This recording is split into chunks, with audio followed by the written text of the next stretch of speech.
경기의료선교 훈련원 여러분, 신종 코로나19로 인해서 우리들이 유선으로 이렇게 강의하게 되었습니다. 제가 오늘 강의 제목으로 다룰 내용은 선교사의 정체성과 자기 이해입니다. 선교라는 것이 타문화권에 가서 사역을 하는 것이다 보니까 자기가 누구인지 또 선교 대상자들은 누구인지 인간에 대한 이해가 많이 필요합니다. 그러나 그 인간에 대한 이해뿐만 아니라 하나님이 보시는 관점에서의 사람은 누군가, 또 사람의 관점에서의 이웃은 누구인가를 보는 굉장히 중요한 주제입니다. 예수님께서 사역을 하시다가 제자들에게 한 번 정도 이런 질문을 던지십니다. 사람들이 나를 누구라고 하더냐? 제자들이 대답을 합니다. 더러는 엘리야라, 더러는 선지자 중에 하나다, 이런 이야기를 좀 답을 합니다. 그럴 때 예수님이 두 번째 질문을 하시거든요. 그러면 너희는 나를 누구라 하느냐? 이때 베드로가 굉장히 용감한 대답을 합니다. 마태복음 16장 16절 기억하실 거예요. 주는 그리스도시요 살아계신 하나님의 아들입니다. 이러한 대단한 고백이 베드로를 반석이라, 피터라 이렇게 확고하게 자리매김을 해주는 수제자의 역할을 갖게 되는 동기가 됩니다. 이 말씀을 조금 적용해 본다면 과연 선교사는 누구일까? 사람들이 말하는 선교사, 그리고 사람들이 말하는 것이 아닌 자기가 스스로가 누구인가를 이야기할 수 있는 것, 이런 것이 그 말씀을 적용이라고 볼 수 있습니다. 오늘 저는 자료 준비한 대로 그러면 제 자신은 누굴까? 이렇게 저 자신을 소개할 때는 그냥 이러한 내용을 제가 경험한 사람입니다, 이렇게 소개를 합니다. 그 중에서 여러분이 화면을 보시면 아래 보면은 케어가 주된 저의 역할이고요. CP라고 하는 임상목회 교육, 파스토랄 케어입니다. 그 다음에 호스피스 케어는 제가 주로 지금 사역하고 있는 일들 중에서 호스피스 다학제 팀에서 영적 돌봄이나 또 팀의 소진 예방 관리, 스트레스 관리 포함하는 거죠. 그런 내용들에 대해서 주로 제가 강의도 하고 또 사람들과 저의 경험을 나눕니다. 또 하나는 멤버 케어라고 하는 영역이 선교사들에 대한 돌봄을 학문적으로 정리해 놓은 영역입니다. 이것이 제가 주로 하는 일이고요.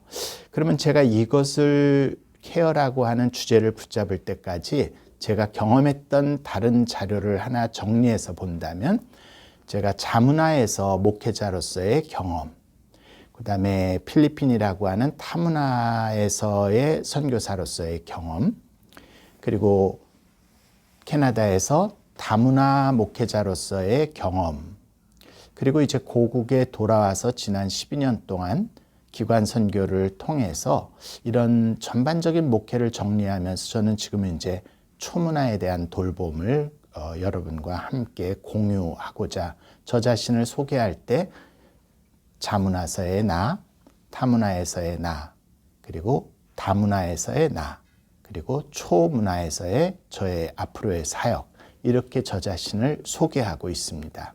아마 이런 것들이 타문화권에서 선교하는 사람도 관심을 두고 있지만 정말 지금은 모든 우리가 살고 있는 곳이 선교지가 됐잖아요. 그래서 다방향 선교다, 이런 말을 하고 있는데 이런 주제가 오늘 여러분들과 제가 가야 될 방향을 제시해 주고 있는 저의 소개이면서 이 과목에 대한 소개입니다. 사람이 누구인가에 대한 질문은 종교개혁이 일어나기 전부터 문해부흥이라고 하는 르네상스 운동이 일어나기 시작합니다. 그때 이제 신중심으로 살던 인간들이 인간이 누구인가 질문을 하면서 신은 우리에게 누구인가라는 또 질문을 제기하게 되었습니다. 그러면서 인간은 상당히 산업혁명 이후에 인간에 대한 발견을 넓게 하면서 점차 대량 생산 또 대량 판매되면서 인간 중심적인 사회가 되어져 가고 인본주의가 싹트게 됩니다. 그러면서 이제 현대 사회가 되어지기 전에 산업화 과정을 거쳐서 지금은 도시화, 정보화 이런 과정을 지났습니다. 세상이 정말 너무 빨리 변해서 산업혁명을 1차 산업혁명이라 이야기하고 2차 산업혁명은 공업화가 되어진 단계, 그리고 3차 산업혁명은 서비스 문화가 들어서고 컴퓨터 통신 기반 이런 들어선 제반의 일들을 3차 산업혁명이라고 합니다. 지금은 이제 4차 산업혁명이라고 해서 컴퓨터가 이제는 고지능화가 되고 A1의 기술, 또 사람들이 오히려 이제는 인공지능에게 우리의 자리를 내줘야 되는 사물 인터넷 이런 데까지 발전하고 있습니다. 이런 데서 사람에 대한 정체성과 자기 이해가 누구인가를 찾는 일은 쉬운 일은 아닙니다. 한때는 아브라함 머슬로우의 사회 발달 이론에 따라 인간은 이러한 단계로 변화 발전을 해나간다라는 그래프를 여러분도 관심 있게 보시면 좋을 것 같습니다. 아브라함의 머슬로우는 인간이 그 각 발전 단계마다 요청하고 있는 것이 있다. 이런 이야기를 기록을 했습니다. 어떤 분이 저한테 좋은 자료를 하나 줬어요. 현대인들은 그런 5단계보다 한 단계가 더 있다라고 했는데 와이파이의 배터리가 없이는 인간의 기본적인 욕구가 충족될 수 없다. 그만큼 이제는 우리가 컴퓨터에 의존하고 또 스마트폰에 의지하는 시대가 되었습니다. 이런 일들에 대해서 많은 그 학자들이나 또 이제 그 연구하는 분들이 향후 일어날 시대를 초생명사회, 4차 산업혁명 이후의 혁신 전략에 대해서 얘기하고 있습니다. 이제는 선교지가 발달한 나라에서 저개발 국가로 가는 것만이 아니라 전 세계가 굉장히 빠른 속도로 변화하고 있기 때문에 이제는 타문화권, 다문화권 뛰어넘어서 초문화권 단계까지 이르렀습니다. 이러면 우리 기독교에서 인간에 대한 이해는 무엇이고 돌봄이라는 것이 어떻게 이루어져야 될까 큰 숙제를 가지고 있는 거 아니겠습니까?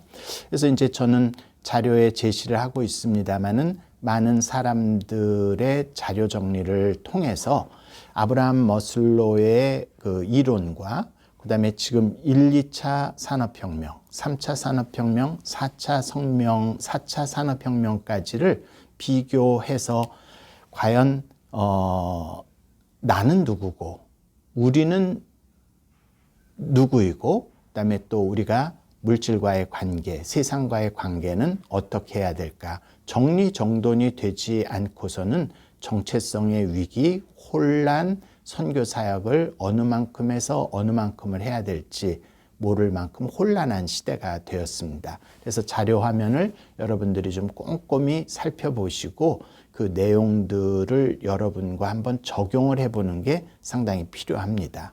그래서 저는 주변에 꼭 추천하기를 어떤 자료든 책을 읽을 때든 성경을 읽을 때든지 한 번 읽을 때는 본문에 대한 이해입니다. 그러나 두 번 읽을 때는 그것을 기록한 저자의 경험이 무엇일까를 탐구하면서 읽으셔야 합니다.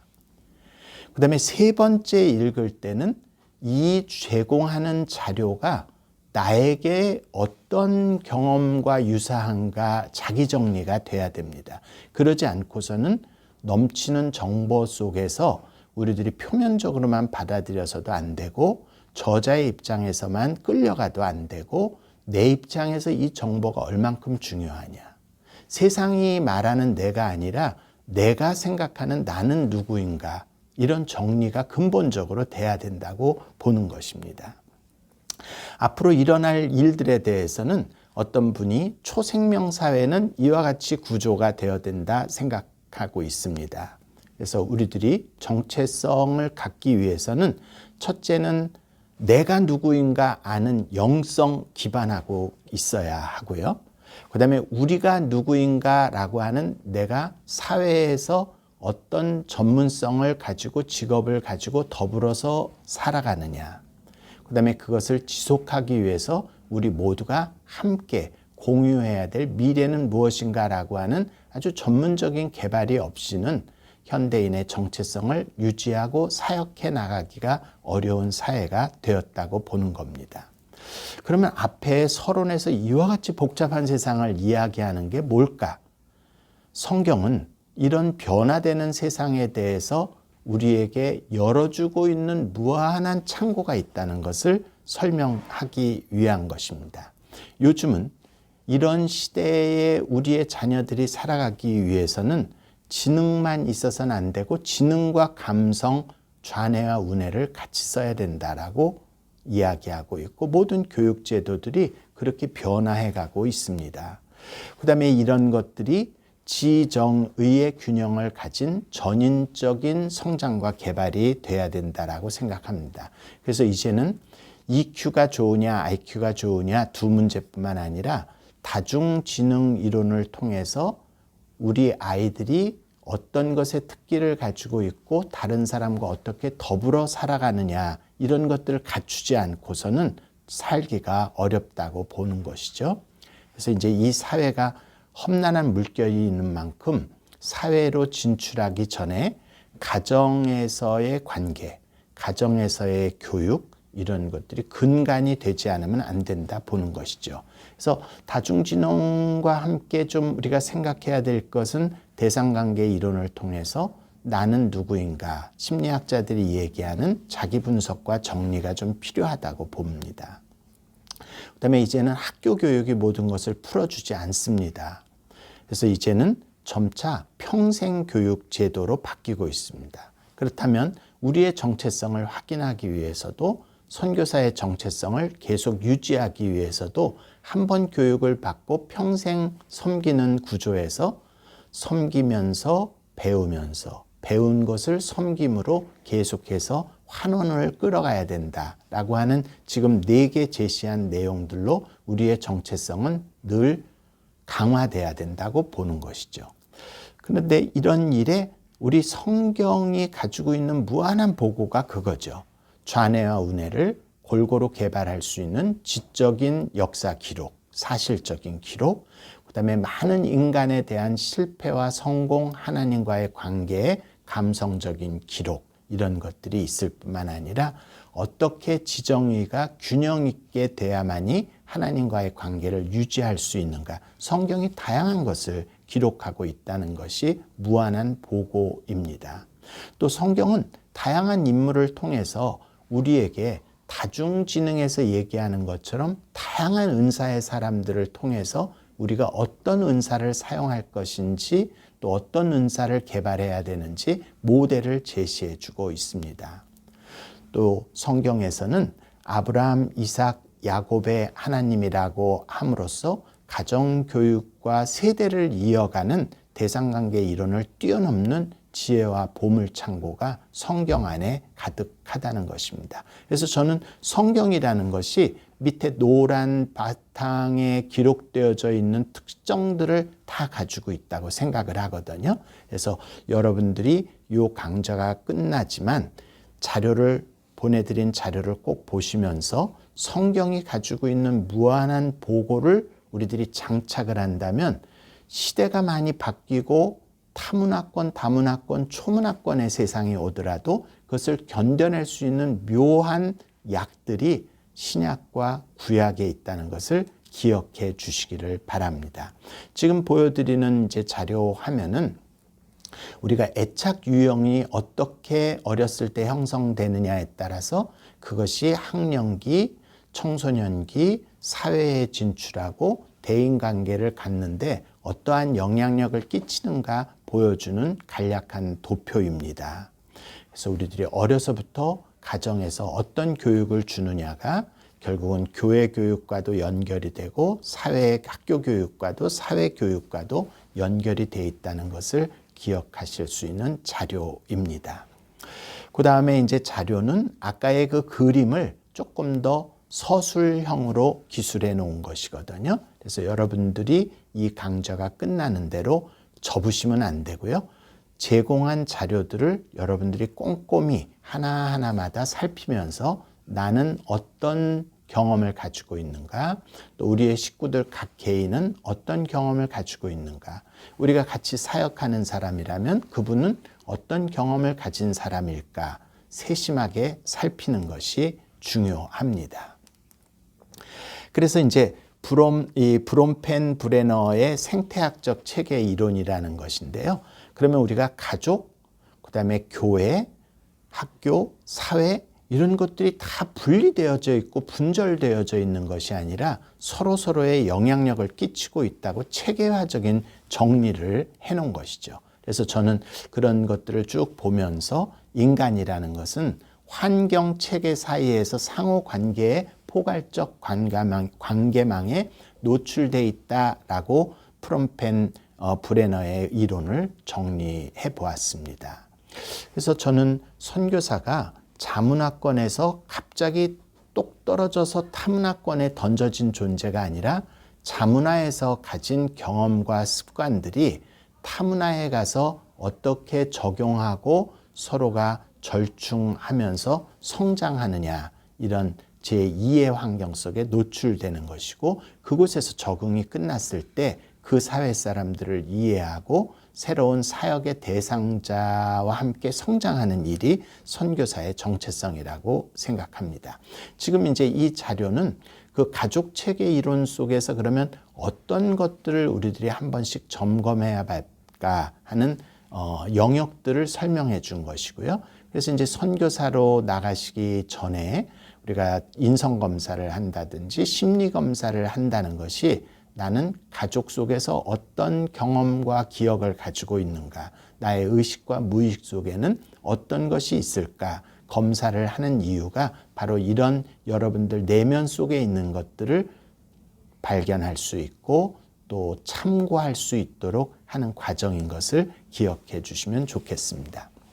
지금 보여드리는 자료 화면은 프로이드로부터 시작을 해서 또 에릭슨이 만든 인간의 발달 단계마다 어떤 생애 주기를 전환하는가, 이런 것들을 보여주는 일입니다. 근데 아시다시피 프로이드의 이론은 벌써 100년이 지났고 또 에릭슨의 이론은 1950년대에 유명했던 이론이다 보니까 지금은 어떤 관계가 있을까? 이거보다 이제 더 많은 세분화가 돼 있는 거죠. 그러나 이런 고전적인 연구를 통해서 인간에 대한 이해를 우리들이 참고하면은 현지 사람들을 이해하는 거나 자신을 이해하는데 도움이 많이 되고, 그러한 그 각자의 경험을 가진 사람들을 하나님이 사용하실 때 생애 주기마다 어떤 것을 초점을 두시는지 참고할 수 있는 좋은 자료들입니다. 그러면 이제 앞에 나온 여러 가지 이론들을 묶어서 제가 이제 전인적인 인간 이해를 한도표로 얘기를 한다면 여러분들에게 놓여 있는 8가지의 영역이라고 볼 수 있습니다. 그래서 사람들은 이 사람들에 대한 이해를 하기 위해서는 8가지 영역 속에 어느 것이 평균 이상을 가지고 있고 어느 것이 평균 이하로 놓여 있는가를 좀 파악을 하시고요. 그다음에 그랬다면 그 결핍이 온 이유는 뭐고 풍요가 있는 환경적인 요인은 뭘까? 이런 것을 좀 분석해 보시면은 그 사람에 대한 이해를 심도 있게 갈 수 있고, 관계하는데 어느 영역을 강점으로 어느 영역을 약점으로 파악을 해야 되는지 도움이 되리라 생각합니다. 그래서 8가지의 영역을 여러분들이 하나하나 꼼꼼히 살피시고 각 영역을 10점으로 둔다면 여러분은 각 영역마다 몇 점을 가지고 있다고 생각하는지 자기 점검을 하실 수 있으리라 생각합니다. 그 말을 조금 더 요약하자면 저는 이제 3개의 관이 필요하다고 보는 거거든요. 하나는 가치관이라고 하는 것과 신앙관이라고 하는 것, 그리고 세계관이라는 것. 이 3개의 관이 어떻게 균형 있게 이루어졌느냐에 따라 인간에 대한 정체성과 사회와의 관계성, 이런 것들이 원만하게 이루어진다고 봅니다. 어쩌면 이것이 지정의를 구축하고 있는 그 뿌리들, 이런 3가지라고 볼 수 있고요. 그다음에 이제 그 원 밖으로 놓고 있는 것이 가치관을 형성하기 위해서는 인간이 몸과 마음으로 구성이 되어 있고 이런 것들이 주로 가정과 학교 교육을 통해서 형성되는 내용들입니다. 또 신앙관이라고 하는 것은 우리가 각자가 가지고 있는 자기의 신앙 고백과 소속된 공동체가 가진 하나님과의 관계인데 이런 것도 가정과 교회에서 훈련되어지는 영역입니다. 그 다음에 이제 사람들과 접속을 할 때는 주로 세계관을 가지고 연결이 되거든요. 그래서 여러분들이 타문화권에 갈 때 그 문화가 무엇인지 또 하나님께서 만드신 자연 질서의 공동분모는 무엇인지 또 타문화권이 가진 장단점이 무엇인지 그런 여행이나 선교 이런 거를 통해서 우리의 영역을 확장시켜 나가는 작업이 필요합니다. 지금 이제 보여드리고 있는 내용들은 물론 좀 영어가 가득 차서 갑자기 당황스럽기는 하겠지만 아시다시피 인생은 영문을 모르고 사는 거잖아요. 영어가 나온다고 당황하지 마시고 가만히 들여다보면서 생명이 아닌 이상 색깔은 구분하실 수가 있겠죠. 그래서 이제 성경은 여러 가지의 번역본이 있는데 이것은 이제 영어 성경의 번역본들을 전시해 놓은 것이거든요. 아시다시피 여러분이 보는 왼쪽 초록색 부통으로 초록색 쪽에서 이렇게 보시면은 말씀을 언어에서 언어, 문자에서 문자로 번역한 성경이 있고요. 그다음에 이제 중간 지점을 보면은 thought for thought, 생각과 생각을 위한 번역이라는 게 있습니다. 이게 쉽게 말하면 조금 의미가 무엇인가라고 하는 문자에서 그 문화가 이해할 수 있고 그 세대가 이해할 수 있는 의미 번역의 성경들이 있다는 것이고요. 그다음에 빨간 쪽으로 오면은 문맥이 어떤 뜻일까라고 하는 문맥적인 이해를 하게 됩니다. 그러면 이제 그런 거는 뭐 역대기 성경이라든지 또 성경 말씀이 오늘날은 어떤 배경에서 어떤 의미로 쓰여졌을까라고 하는 어린이들을 위한 이야기 성경 이런 것들은 어린아이 세대가 현 시대에서 이해할 수 있는 성서의 교훈을 담고 그다음에 그것을 적용할 수 있도록 해주는 성서죠. 그러면 여러분들이 읽은 성서는 문자 중심의 성서, 그다음에 또 의미의 성서, 그다음에 적용의 성서, 큐티를 주로 하시는 이유가 이 세 단계를 왔다 갔다 하면서 말씀이 살아있도록 하는 거잖아요. 그래서 하나님은 우리에게 하나님의 말씀을 이와 같이 다양한 방법으로 접속하게 하시고 적용하게 해주신다는 거죠. 지금의 이제 도표를 보시면은 성경을 마치 지하철 노선도처럼 이렇게 색깔로 구분해 놨잖아요.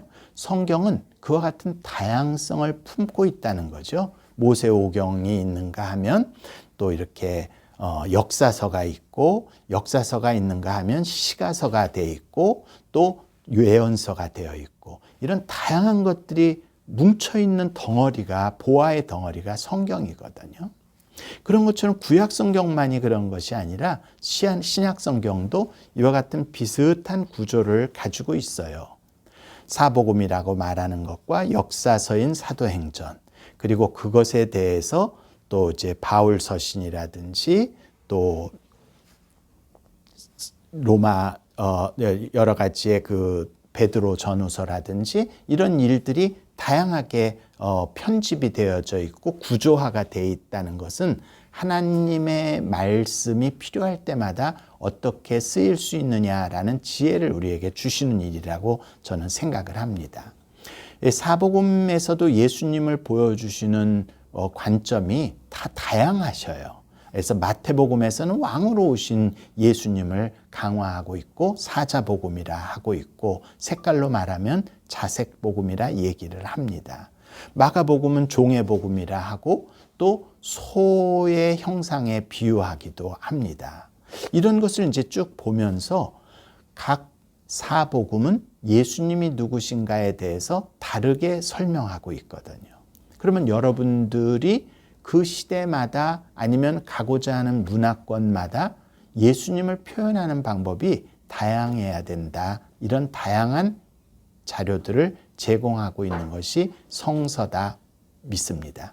그다음에 우리가 이제 좋은 소식이다. 이게 굿뉴스라는 뜻이잖아요. 그래서 굿뉴스의 NEWS를 한번 분해해 보세요.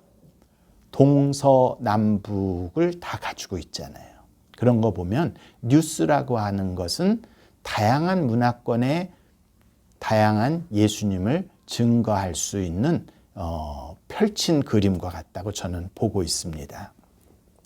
그래서 이제 지금까지 쭉 다양한 세계의 다양한 복음을 우리들이 증거하기 위해서 이제 전개를 해 놓은 거고요. 그 전개한 두 가지를 묶어서 이제는 조금 쉼을 갖다가 연결해서 그러면 이것을 삶의 현장, 선교 현장에서는 어떻게 적용할 것인가 말씀을 드리려고 합니다. 그러면 잠깐 한 10분 여러분도 눈도 쉬고 귀, 생각도 쉰 다음에 연결해서 말씀드리도록 하겠습니다.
Jihatanya ko sima. Jihatanya ko sima. Tâm ng barong. Ba ba ko ko ba ta. Ni mai ko ba ta ko. Mo kan ta mo ko sim pu. Ha? Mo ko ko mo kan ta ko ko ya ko sim. Ko mau.